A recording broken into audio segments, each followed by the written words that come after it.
umkhandlu wedorobha le-Tshwane ulindele umrholi obutsha kulindeleke bona kube ngomunye godu umbango omumbi ukuphatha umasipalada wehloko-dorobha. Amakhansela weTshwane kulindeke bona avowudele imeyara esihlanu evele ehlanganweni yi-DA. It will most possibly be not a change in government, but rather a change only in the position of the mayor. Because the current coalition does have a majority that they can continue with. Ngomnyaka 2016 i-DA yathoma ukuphatha iTshwane. Usolimsimanga waba ngumeyara weTshwane wokuthoma uvele ehlanganweni yi-DA ngemva kwamakhetho bomasipalada bendawo zemakhaya ngo-2016.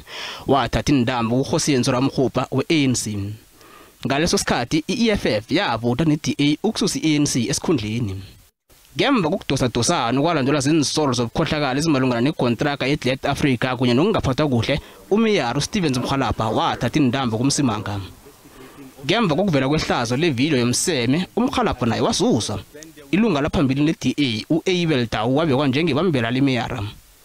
Ukungabi nokunzinza komeyara eTshwane kuphosa amehlo wonke ekubuseni ngokuhlanganyela. It is actually disappointing that the capital city of South Africa doesn't have a mayor simply because of the troubles that arises from these political parties. So I think it's important for these political parties to really put the needs of the residents at heart, because if all agree and they put the needs of the resident, I think we are likely to see a goal or an achievement that comes from various political parties in addressing this particular impasse of the election. u-Randall wakhetha ngokusemthethweni njengomeyara ngomnyaka 2020. Uthome ukugandeleleka ngemva kwesiphakamiso senzako nekampani ephehla amandla wegezi i-Kratos Consortium Power Generating. Kuthe ngemva kokuvela kombiko umhloli incwadi zombelele izinto zamtsharaganeni kuya phambili. Ngenxa yeentjhijilo zemali, umasipalada uhlangabezana nomraro wokubhadela i-Eskom nokuthengela iimbhesi zayo imbaseli. Inhlangano ezibusa ngokuhlanganyela ziphakamisa ilunga le-DA eParliament uSilas Spring bona abe ngumeyara omutjha weTshwane, kodwa akukhanyi kuhle bona lokho kuzokwenzeka.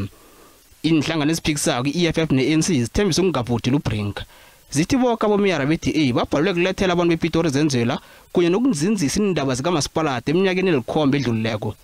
Kanti nakusenjalo, inhlangano ezibusa ngokuhlanganyela zihlela ukusebenzisa ukuba namalunga amaningi ukuphakamisa isitshukumiso sokungasathembi uSpeaker.